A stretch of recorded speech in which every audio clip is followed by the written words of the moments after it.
Y bueno, la plática de hoy toca varios temas, sobre todo me voy a enfocar en los conceptos de arquitectura, ingeniería, diseño, pero primero voy a meter con algunos antecedentes y sobre todo el tema es precisamente la iluminación responsable. Y vamos a empezar con un pequeño video para irnos ambientando, para ir tomando este feeling de lo que tocará la plática de hoy.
Y bueno, nosotros en el observatorio obviamente nos encantaría un escenario así.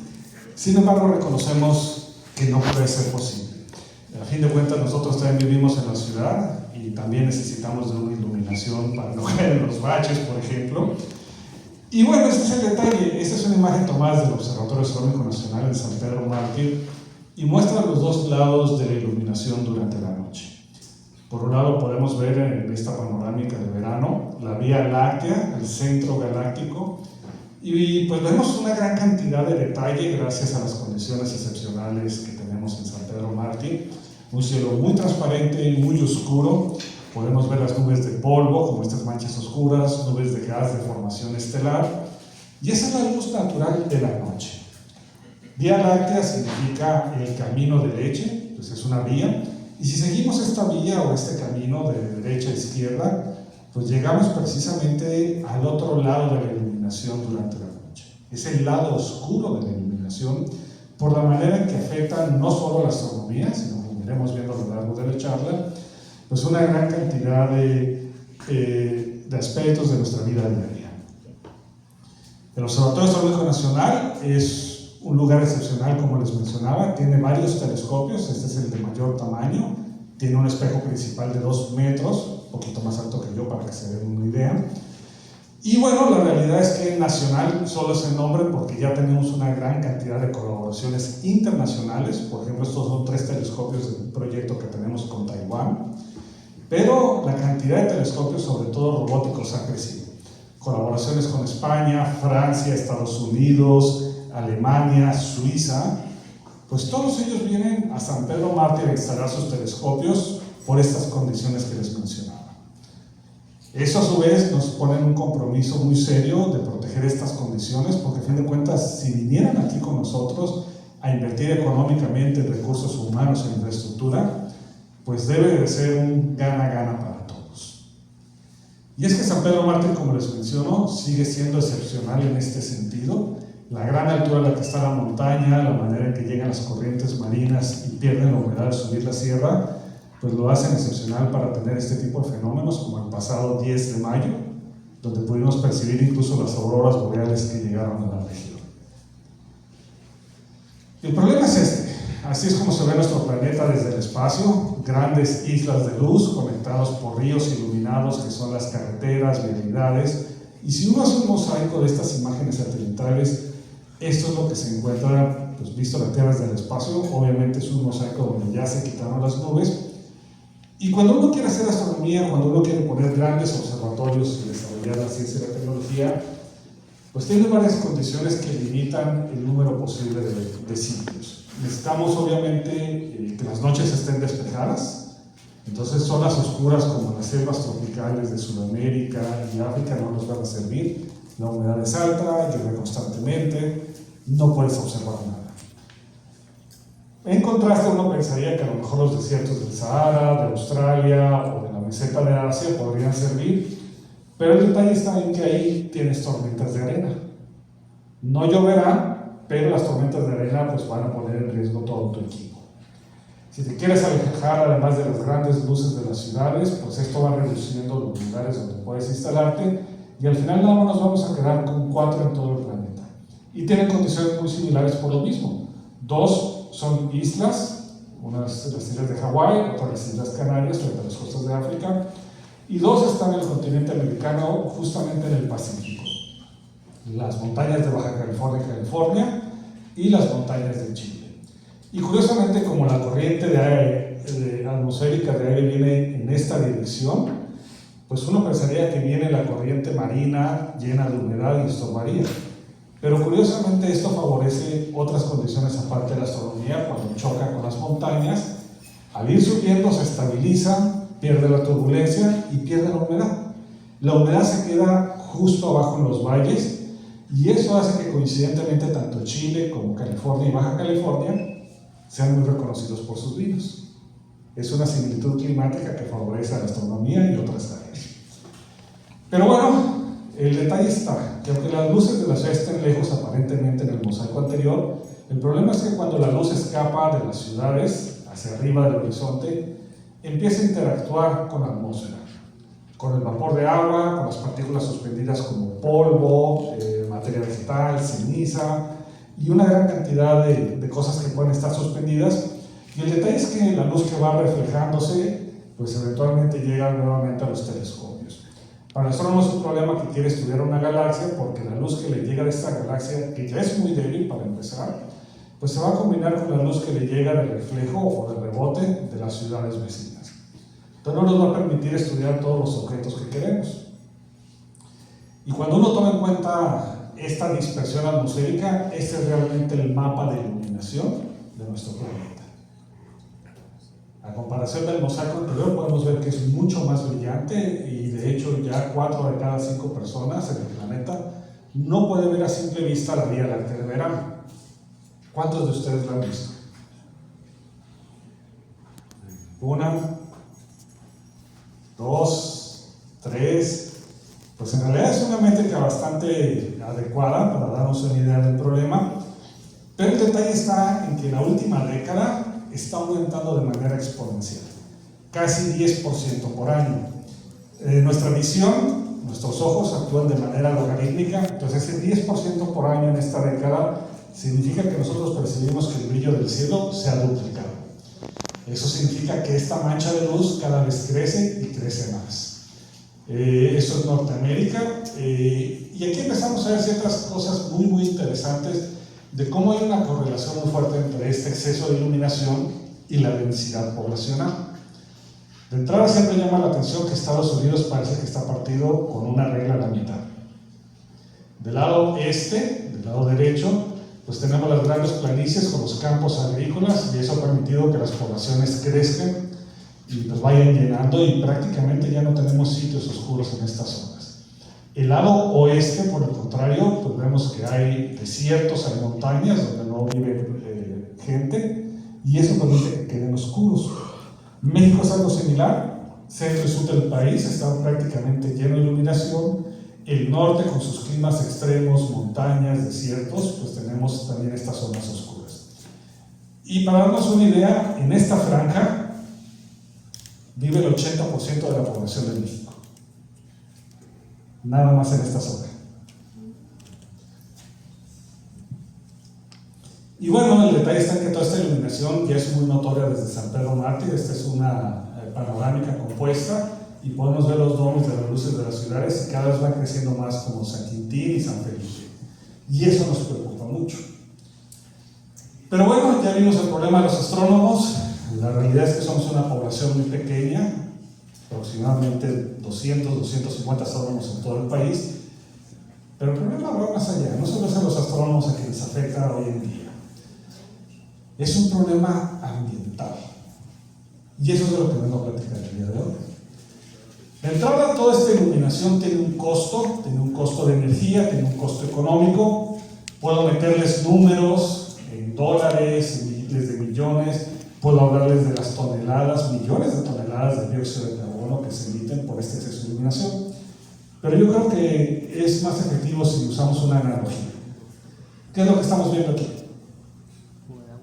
Una fuga de agua. ¿Y qué pasa con las fugas de agua? ¿Son buenas o malas? ¿Por qué? Se desperdicia el agua. El problema de que se desperdicie el agua son dos, no es uno, son dos.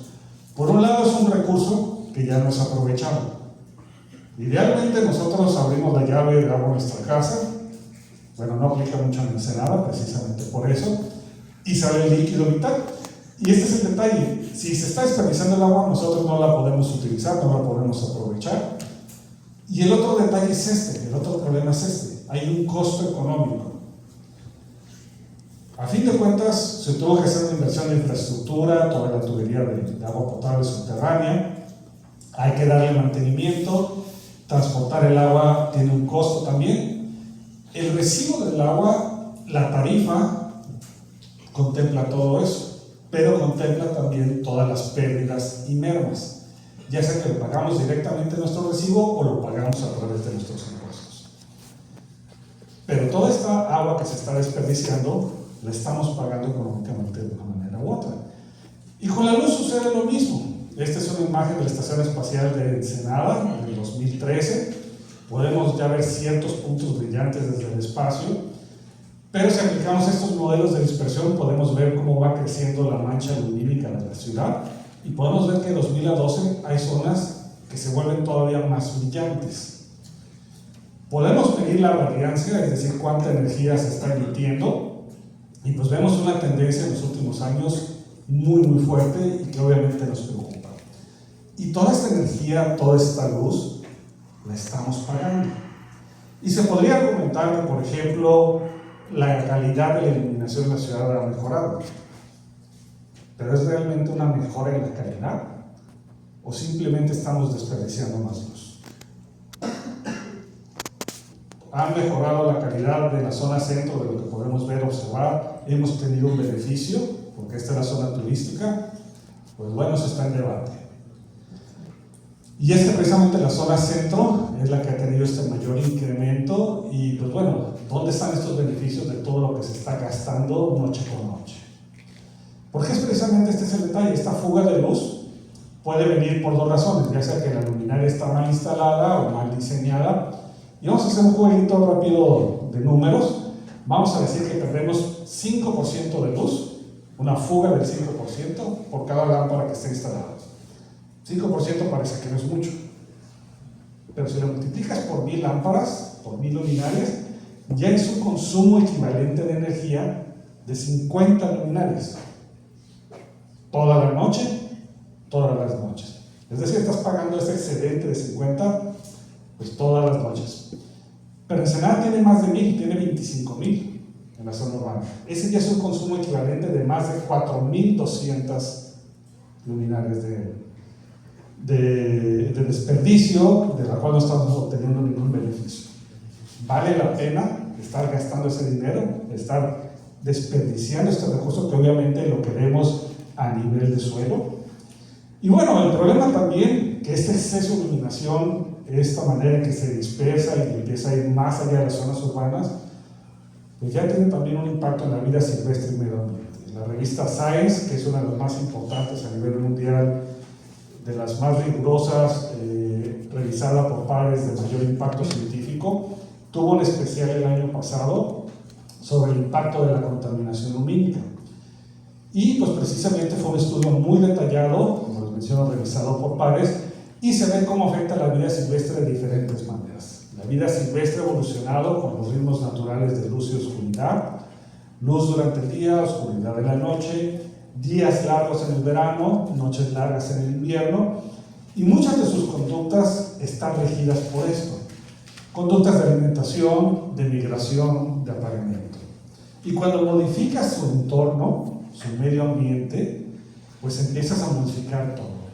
Y no importa si estás hablando de una iluminación en las carreteras, en los caminos, pues vas a impactar toda la vida silvestre alrededor.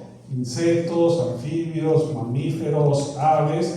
Igual si son puentes, hay gente que se sorprende que también los peces pueden ser afectados por esta iluminación.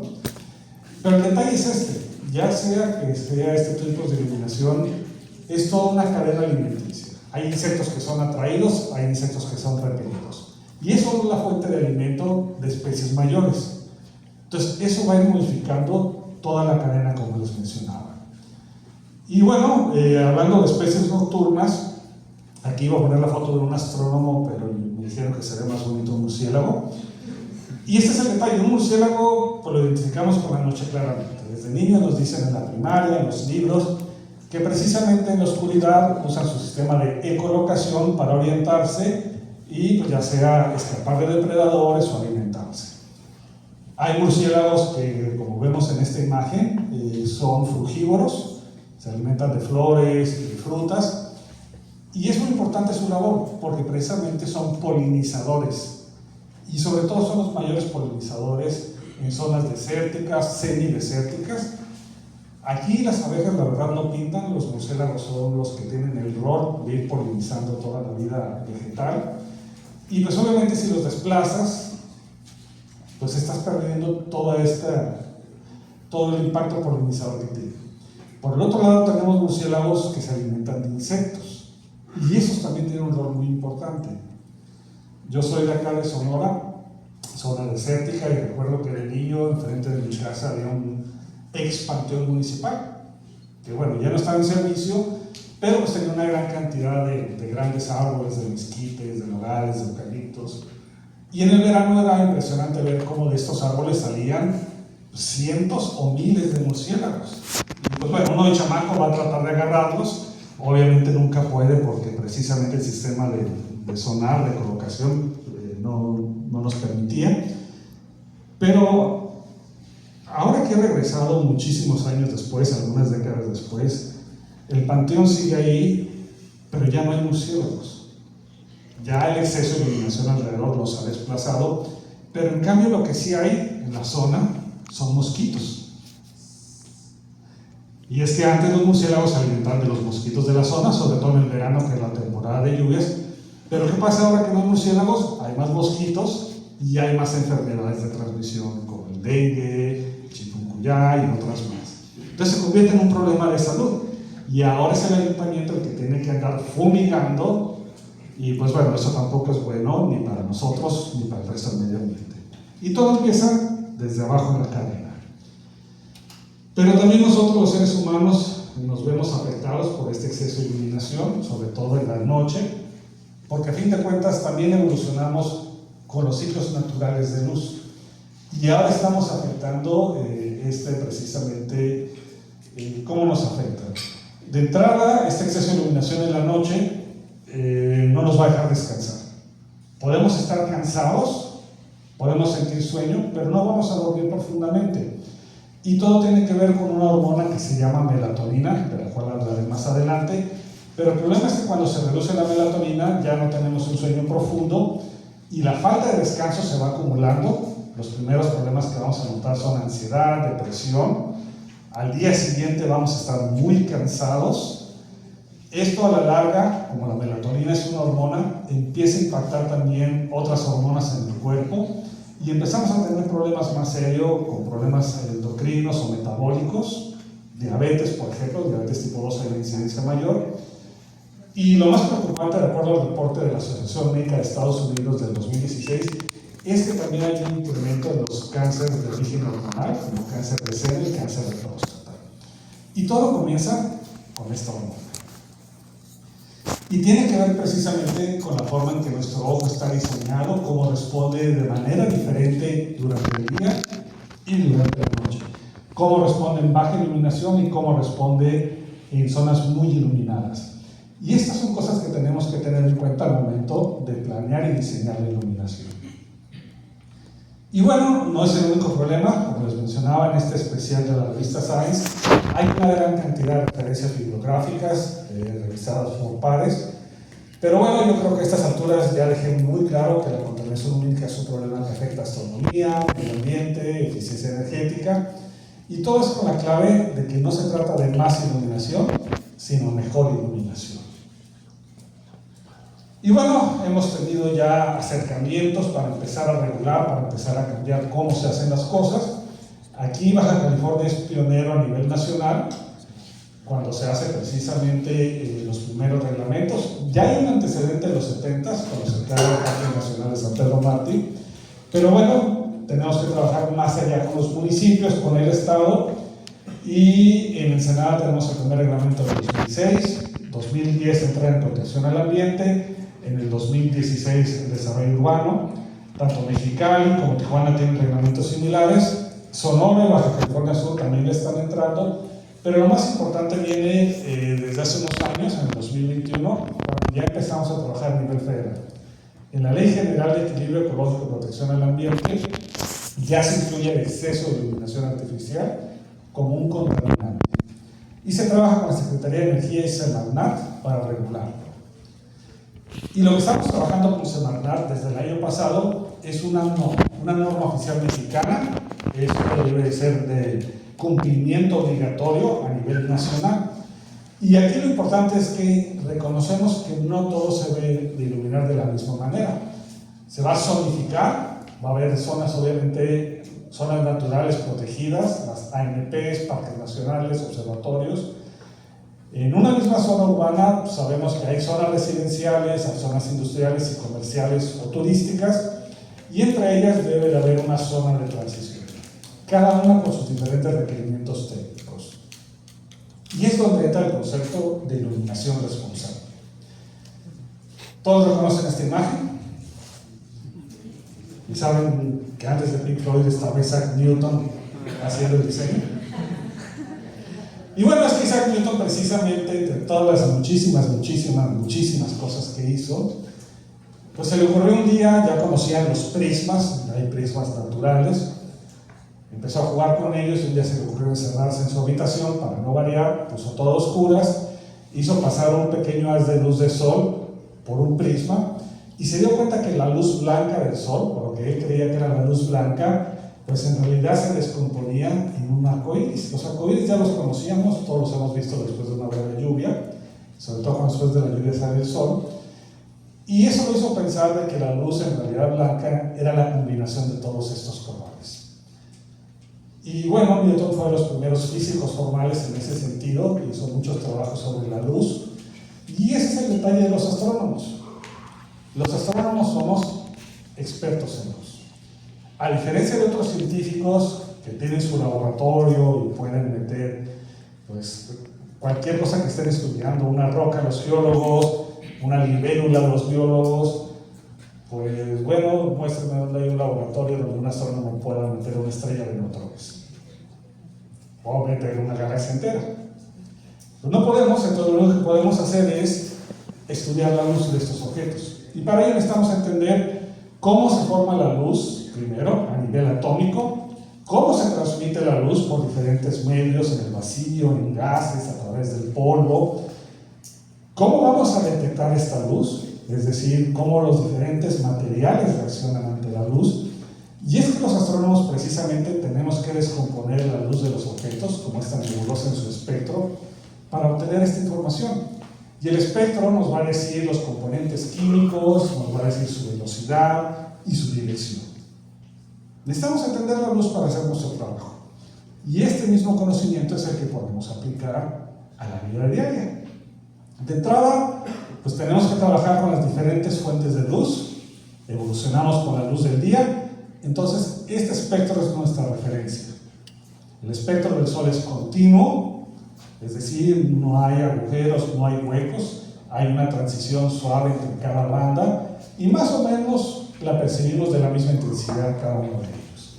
El primer intento de replicar una iluminación artificial fue con la lámpara incandescente, que en términos de la física es la radiación de cuerpo negro, es una conversión muy ineficiente de electricidad a luz. De hecho, casi toda la energía se convierte en el infrarrojo, que no lo vemos aquí, y eso hacía que los focos incandescentes se calentaran mucho y afectara su vida útil, y además su eficiencia fuera muy pobre. Pero también esta radiación de cuerpo negro nos indica que la mayor cantidad de luz va a estar en los tonos cálidos, rojos, naranjas, amarillos, y muy poco hacia el sol, por eso se veían amarillos. Pero bueno, se buscaron nuevas formas, gases puestos a presión donde se hacía pasar una corriente eléctrica, y teníamos diferentes tipos como lámparas de sodio, ya sea baja presión o alta presión, o usando mercurio en vez de sodio. Cada una tiene sus pros y sus contras. Si le preguntas a un astrónomo, te va a decir, tú ponle lámparas de sodio baja presión, y porque esto lo puedo filtrar muy fácil en mis instrumentos. Es una sola línea en amarillo, pongo un filtro ahí y me quedo con todo lo demás. Con eso puedo hacer el trabajo. Pero no funciona tan fácil. Hay varios conceptos. El primero es esto que les menciono, el espectro. También se le conoce en iluminación como la distribución espectral de potencias, y esta representación gráfica de intensidad que cada longitud de onda tiene. Pero hay dos conceptos muy importantes. El color correlacionado a temperatura es una manera de aproximar la tonalidad con una radiación de cuerpo negro, como la lámpara incandescente, y el índice de representación de color. ¿Qué tan fiel una fuente de luz me va a representar los colores comparado con la luz del sol? No son lo mismo. Y todo tiene que ver cómo funciona nuestro ojo. En nuestro ojo tenemos diferentes células, este es nuestro detector, que cada uno tiene diferentes funciones y sensibilidades. Los más conocidos son los conos y los bastones. Los bastones son monocromáticos, solo perciben intensidad, lo percibimos en grises, pero son muy sensibles. Son los primeros que se activan cuando pasamos de la oscuridad a un poquito de iluminación. Por ahí viene el refrán de que de noche todos los gatos son pardos, y eso significa que cuando hay poca luz, nosotros no vemos colores, todo es escala de grises. Subimos la intensidad de iluminación y ahora son las células llamadas conos las que se activan. Y tenemos tres tipos diferentes de conos: S, M y L, que les dicen, el corto, mediano y largo. Eso tiene que ver con las longitudes de onda, las que son sensibles, pero es más popular decirles el cono rojo, el cono verde y el cono azul. porque son las bandas de color a las cuales son sensibles, y es la razón por la cual son los colores primarios. Entonces, dependiendo de cómo estimules los tres conos, tú vas a percibir todo el espectro de colores. Y hay otra cuarta célula, la célula ganglionar, que se conoce desde hace mucho, no se entendía para qué servía. Por ahí nos dimos cuenta que la célula ganglionar era muy parecida al cono azul, pero un poquito diferente, y es que en realidad es un cono azul que mutó y es sensible específicamente a un color azul, el color azul cielo. Y es que precisamente, regresando a esta imagen que les había puesto antes, estas son las diferentes curvas de respuesta del ojo humano. En condiciones de alta iluminación, el cono verde es el más sensible, le sigue el cono rojo y el cono azul es el menos sensible. Tenemos diferentes picos para cada banda, pero también tenemos picos para los bastones y picos para la célula ganglionar. Y entre todos, pues más o menos nos llenan por completo nuestra respuesta de colores. Y el detalle está en que la célula ganglionar, al ser el switch por el azul cielo, es la que le indica al cerebro cuándo es momento de descansar y cuándo no. Mientras tengamos esta banda del azul presente en nuestra iluminación, la célula ganglionar está siendo estimulada, el cerebro dice hay que estar despiertos, hay que estar activos, y no produce melatonina. Entonces, si llega la noche y tenemos todavía esta iluminación en este tono azul, pues simplemente vamos a estar cansados, pero el cerebro dice hay que seguir, hay que seguir. No sé si han notado que ya casi todos los dispositivos electrónicos tienen el modo nocturno. ¿Y qué es lo que hacen? Tumba este azul, precisamente. Y esa es la razón. Para tratar de estimular lo menos posible la célula ganglionar y que ahora sí mejore nuestra calidad de sueño. Y aquí viene resumido el por qué se ha hecho esta transición al modo nocturno de los dispositivos. Y también tiene que ver, cuando estamos diseñando iluminación, cómo percibimos los colores en las superficies. Un objeto como esta pared, como mi pantalón, mi camisa, no emiten luz, solo reflejan la luz que les llega. Pero va a depender qué colores reflejan y qué colores absorben. Los RGB, lo más conocido es la emisión de luz, pero si por ejemplo quieren imprimir, sobre todo los de diseño gráfico, saben que es un relajo hacer la conversión del perfil de colores de una pantalla al perfil de colores de una impresora donde manejas el CMYK. Y es que precisamente en estas 6 combinaciones son las que te van a permitir reproducir toda la gama de colores. Y eso tiene que ver con el índice de reproducción de color que les mencionaba hace un momento. Si regresamos a los espectros o la distribución espectral de potencias, pues bueno, ¿qué pasa con esta lámpara de vapor de sodio de baja presión en amarillo? ¿Qué tipo de reproducción de color me va a dar? ¿Cómo se va a ver mi pantalón azul, por ejemplo, en una lámpara de estas?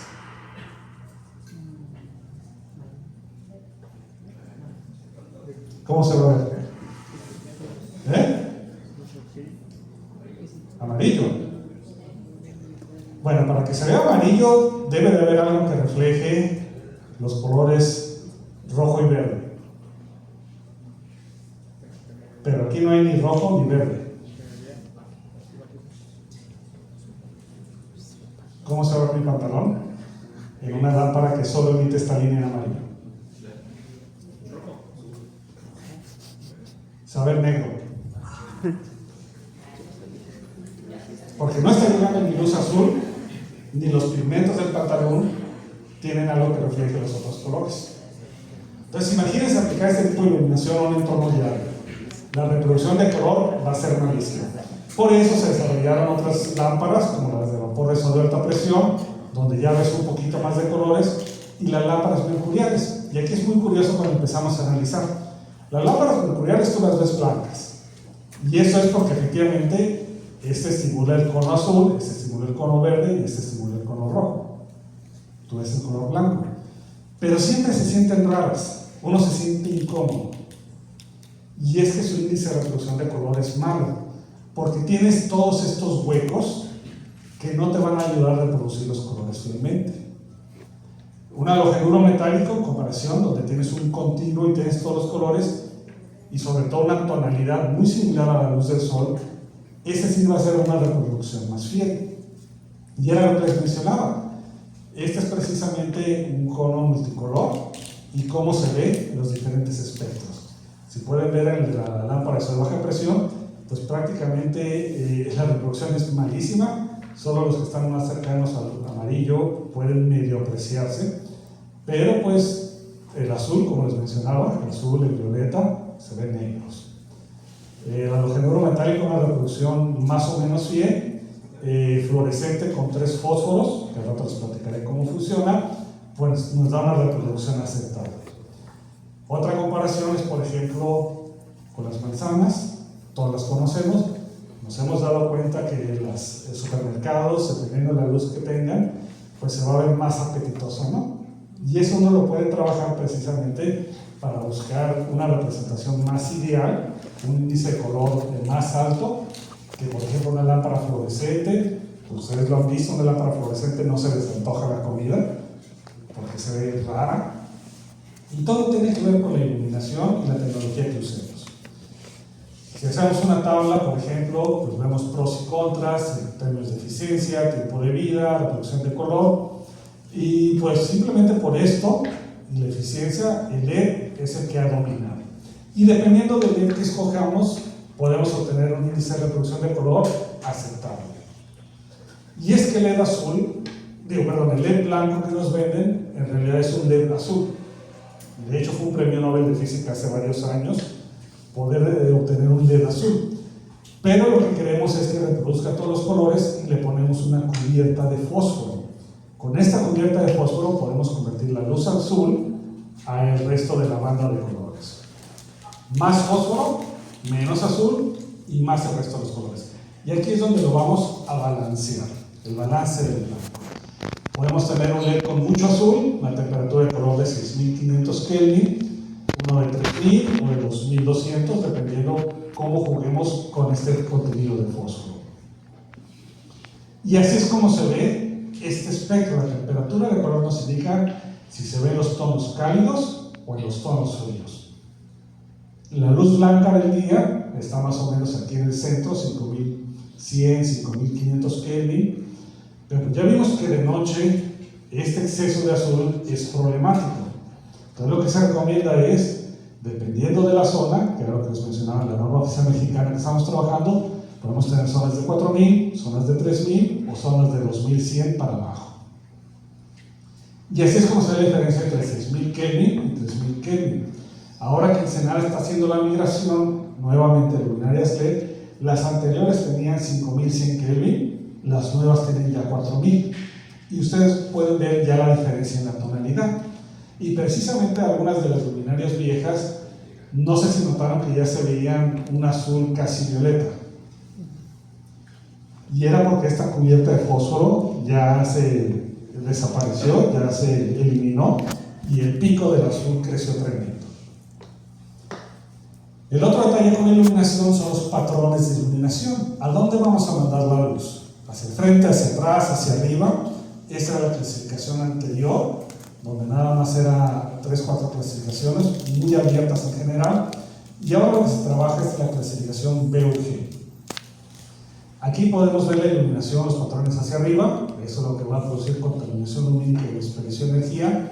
Estas dos hacia el frente y estas dos hacia atrás nos van a producir resplandor, encandilamiento, porque nos va a llegar directamente a los ojos. Si lo que queremos iluminar es el suelo, la banqueta, debemos de concentrar la mayor cantidad de la luz en estas zonas. Y debemos de jugar si queremos privilegiar hacia el frente, hacia atrás o en ambas partes.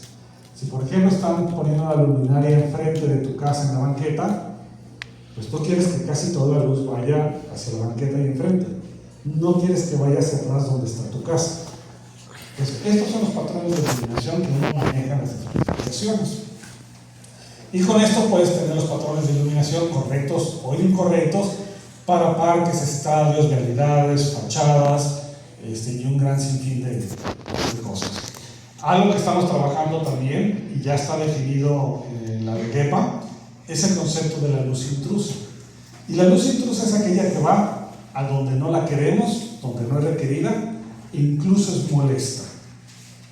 A partir de esta imagen yo creo que nos queda claro cuál es un ejemplo de luz intrusa. Y se los acabo de decir, precisamente cuando queremos ir a dormir y tenemos toda la luz entrando a nuestra casa. Aquí me pasó algo muy chistoso. Esta es una imagen de stock de internet, pero el año pasado, más o menos en estas fechas, me invitaron a dar una conferencia en Monterrey. Fue de la Asociación de Ingenieros de Iluminación, la IESLA, Sección México. Y bueno, mi conferencia era la primera el día siguiente, yo llego un día antes, ya me dan mi habitación del hotel, mismo hotel donde iba a hacer la conferencia, y bueno, esto es lo que tenía en mi habitación del hotel. Porque justo abajo tenía una de estas pantallas electrónicas. Entonces, pues lo que hago es que tomo estas fotos, tomo este video y al día siguiente, en la conferencia con los ingenieros de iluminación, pues les puedo decir exactamente eso. Y bueno, no solo son las vialidades, no solo son las pantallas, también las zonas residenciales hay que cuidar cómo iluminamos. Casi todas en los fraccionamientos pues tenemos nuestro foquito ya sea enfrente o en el patio y lo dejamos prendido toda la noche. ¿Por qué? Por seguridad. Siempre me dan la misma respuesta. Y el detalle está en que pues, no es una casa, son decenas, son cientos, son miles, y todas ellas están emitiendo con su foquito prendido luz toda la noche, luz que se va hacia arriba, luz que afecta el entorno y la cuenta de energía y un larguísimo etcétera. Y sí, me dicen que por seguridad, y ahí tenemos el foco prendido en el patio toda la noche. La pregunta es si realmente estamos seguros.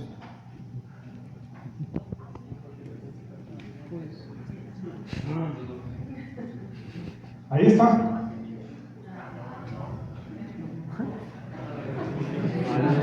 Pero como la luz está descubierta, te está encandilando.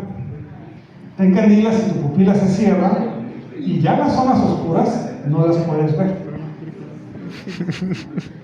En cambio, la persona que está afuera ya pudo ver todo lo que tienes en tu patio, ya pudo escoger y se puede meter sin tropezarse.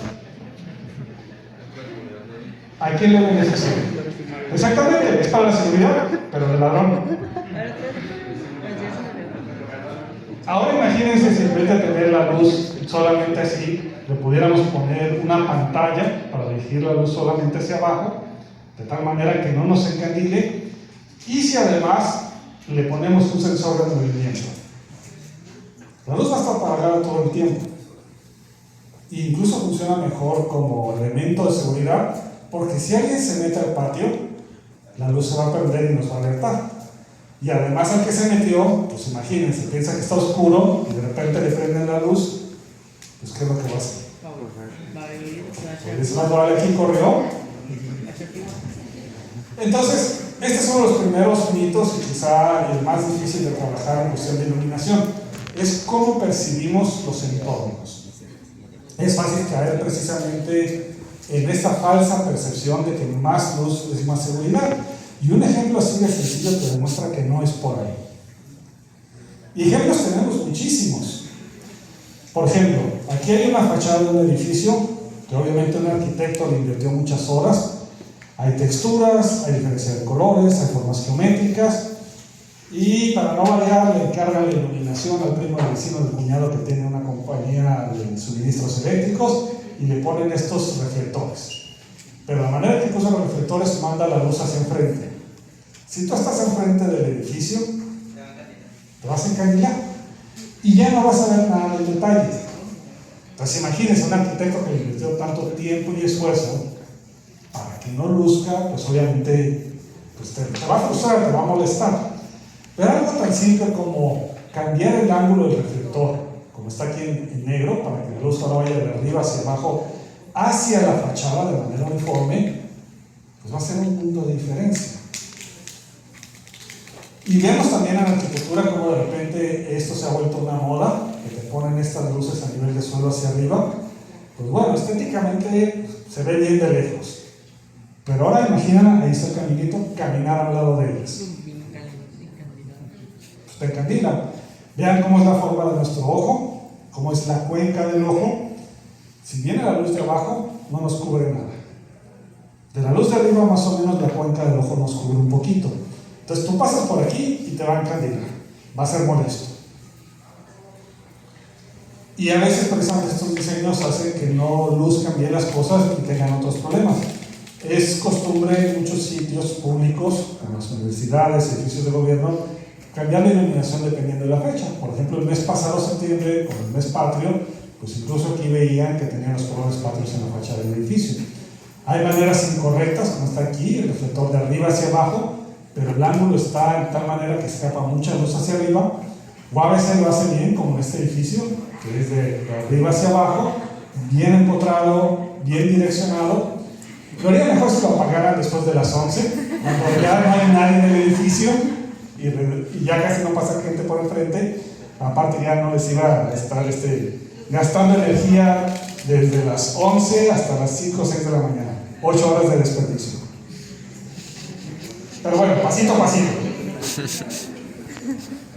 Ok, es un edificio que no te permite iluminarlo de arriba hacia abajo. Cambia el ángulo de iluminación. Si se fijan, aquí está casi pegado a la fachada, pero igual, la manera en que ilumina uniformemente, puedes ver todo el detalle, pero conforme va subiendo, ya la luz no llega. Toda la luz está contenida en la zona de iluminación y disminuye la contaminación lumínica. Este es un negocio que estaba en el centro. Así es como se veía originalmente. Yo jugué con la cámara los tiempos de exposición para que se viera mejor. O sea, comparen dónde vas a tener mejor seguridad y visibilidad. Ok, aquí le subieron porque querían tener iluminada la zona de un lado, pero pues una cámara de vigilancia ahí pues se va a saturar. Si tú reduces la intensidad, como les digo, yo cambié el tiempo de exposición de la cámara, ahora sí tienes una buena iluminación al frente, pero todo lo demás queda oscuro. Aquí obviamente alguien no planeó bien el diseño porque hubiera instalado una o dos por aquí en vez de poner tantas al frente. Igual hubiera reducido el consumo de iluminación. Porque si se hace correctamente, vean por ejemplo este otro ejemplo, la iluminación viene nuevamente arriba hacia abajo, está empotrada, no te está encandilando porque las fuentes de luz no están expuestas, se ve uniforme, se ve claro, la visibilidad es buena, son tonos cálidos además. Otro ejemplo, igual empotrado en las cornisas, la fachada luce, el frente está iluminado. De hecho, aquí lo único que te encandila es esta luminaria que está aquí descubierta. Y pues podemos ver la diferencia entre una iluminación de calidad y simplemente poner un foco. Ok, espacios públicos, una banca de un parque, luminaria full cut-off, tono cálido, un corte bastante aceptable, si se fijan cómo va cambiando el gradiente de iluminación conforme te alejas, pero no encandila, es cómodo estar ahí. Puedes jugar con lo estético, si se fijan, si bien está aquí un foco que manda la luz hacia abajo, casi no te das cuenta porque no te encandila, pero hay un par de reflectores a nivel de suelo, completamente en horizontal, solo la luz va hacia aquí enfrente hacia abajo y la luz no está escapando. Sí se puede hacer, simplemente hay que pensarle un poquito al tema de la iluminación. Este es un proyecto, este es un render de un parque que van a construir en Chile. Nuevamente, todas están bien apantalladas, no escapa luz hacia arriba. Incluso esta vereda tiene estos bastoncitos, aquí a nivel de suelo, que manda la luz hacia abajo. Es seguro caminar, es agradable, respeta el medio ambiente. Un ejemplo más extremo en Chile, este es el antes, que parece foquito de Navidad, y este es el después. Y si se fijan, las calles están iluminadas adecuadamente de manera uniforme. No estamos descuidando la seguridad. Sí se puede hacer. Casos más grandes, por aquello de que dicen, pero pues bueno, una casa, un parque es fácil. Toda esta